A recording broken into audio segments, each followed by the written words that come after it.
Alors, tout cela peut-il recommencer? Derrière ce titre brutal, bien sûr, de cet épisode, n'y a-t-il pas une vérité? Que se passe-t-il en Bosnie-Herzégovine? Que se passe-t-il en République serbe de Bosnie? Mais que se passe-t-il également avec les démocrates croates qui veulent également partir de la Fédération de Bosnie? République de Bosnie-Herzégovine qui, je vous le rappelle, est formée de deux entités, la République serbe de Bosnie et de l'autre, l'entité croato-bosniaque. Mais ne faut-il pas chercher les causes d'une possible partition de la Bosnie-Herzégovine dans les traités de Dayton, qui sont de mauvais traités, qu'ils soient serbes, bosniaques ou croates, mais tous, je dis bien tous, le disent.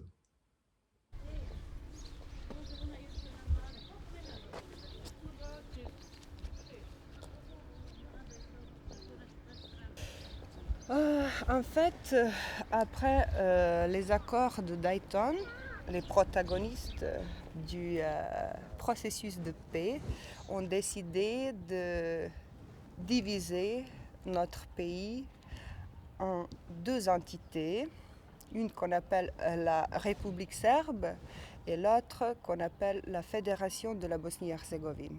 Derrière cet immeuble, juste à 200 mètres d'ici, on a l'entité qu'on appelle la République serbe en Bosnie-Herzégovine. L'agresseur a reçu comme un cadeau. C'est absurde. C'est absurde parce qu'on parle de territoire qui a été ethniquement nettoyé. C'est absurde. Donc un pays qui a toujours eu ce caractère multiculturel, qui a défendu son pluralisme identitaire, ne peut pas fonctionner comme ça. Ça va exploser un jour ou l'autre.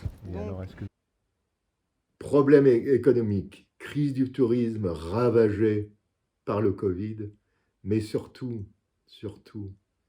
une histoire tellement différente, que l'on aille chez les Croates, chez les Serbes ou chez les Bosniaques, tellement différente.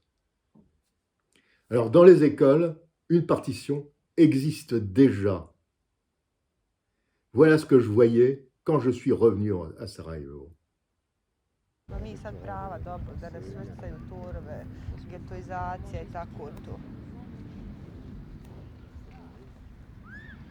Nous, on n'a pas un ministère d'instruction et d'éducation au niveau central, au niveau de la Bosnie-Herzégovine. On a 13 ministères d'instruction au niveau cantonal, au niveau de l'entité qu'on appelle fédérale. Le programme scolaire sur l'histoire utilise des livres différents.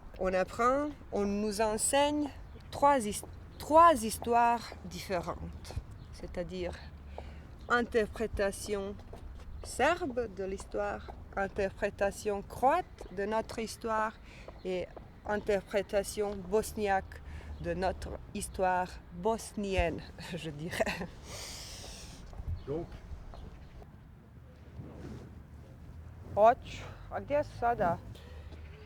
Chez nous, il existe un phénomène très particulier et très absurde à la fois, qu'on appelle deux écoles sous le même toit. Par exemple, on a des écoles en plusieurs villages en Bosnie centrale où on a des communautés où vivent les Bosniaques et les Croates ensemble. Et on a des écoles où les enfants bosniaques ont une entrée séparée pour leur classe et on a une entrée pour les enfants croates pour leur classe. Les professeurs sont différents, le programme est complètement différent. C'est de la folie. Je ne sais pas comment interpréter ce phénomène. C'est une ségrégation et l'objectif final est tenir nos enfants dans l'ignorance. C'est tout. C'est contre c'est contre quoi vous vous êtes battu. On est bien d'accord. On pourrait dire. Donc on pourrait dire même que vous vous êtes battu pour rien. On pourrait le dire, oui. On pourrait le dire. Je ne sais pas quoi d'autre dire. Nos beaux intellectuels tels Bernard-Henri Lévy, l'Occident en général, n'ont vu dans l'histoire de la Bosnie-Herzégovine que du noir et du blanc. Les bons et les méchants. Cette lecture de l'histoire en noir et blanc diabolise et on ne peut pas aller vers la paix dans une diabolisation pareille. C'est impossible. L'économie est complètement mise à bas, je vous l'ai dit, le tourisme est mis à bas par le Covid, mais pas seulement, également par la corruption. Parce que comment une industrie peut-elle s'implanter, sachant qu'il y a une corruption absolument infernale?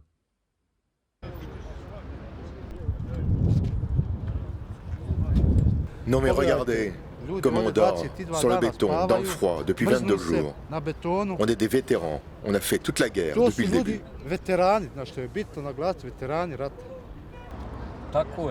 On a versé notre sang pour cet État. Les politiques en ont profité pour s'enrichir pendant et après la guerre. Ils en profitent, même encore aujourd'hui, 20 ans après. Ils conduisent des voitures les plus chères d'Europe, alors que leur peuple n'a pas de quoi manger. On est tous là réunis, Serbes, Croates, Bosniaques, pour se battre contre l'injustice. Nous voulons notre dû.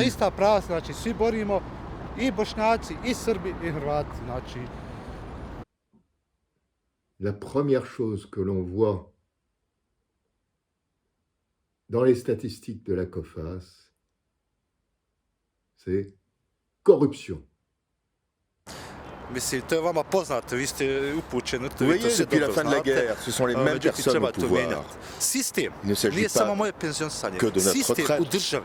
Le système de l'État n'est pas bon. Il n'est pas bon ni pour un retraité, ni pour un ouvrier, ni pour un ancien combattant, ni pour personne. C'est la corruption qui règne ici. Et le crime. Oui, le crime. We fight for freedom, but what's happened now? Wrong people on right places. Wrong people make money, not right people. And Goran is still my friend. Nothing can separate us, even political. Fucking politicians. They made from these people here poor people. But what are we gonna do? we live together like before. Everybody lose, nobody win, except criminals. Nobody. Welcome to Sarajevo.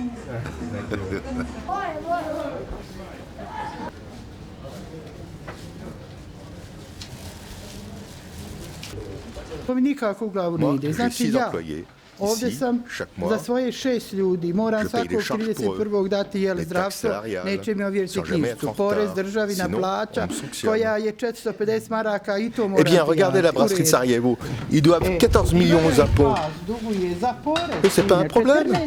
Qui autorise ça? Moi, je dois 50 €, mes employés n'auraient pas de sécurité médicale. Et ce sont des magouilles. En plus, tout le monde est au courant. Tout le monde. Les citoyens de Bosnie-Herzégovine ne font qu'une chose. Ils migrent, ils s'en vont. Ils partent vers l'Europe et la Croatie, ou alors vers la Serbie. Il faut faire entendre la raison au peuple de Bosnie-Herzégovine. Mais il faut pouvoir ne plus voir en noir et blanc, arrêter de diaboliser, arrêter de diaboliser. Bon, eh bien écoutez, j'espère que vous avez aimé ce petit récit, ou plutôt c'était pas un récit là, c'était une intervention sur quelque chose qui me touche. N'oubliez pas de vous abonner. À bientôt sur ma chaîne. Au revoir.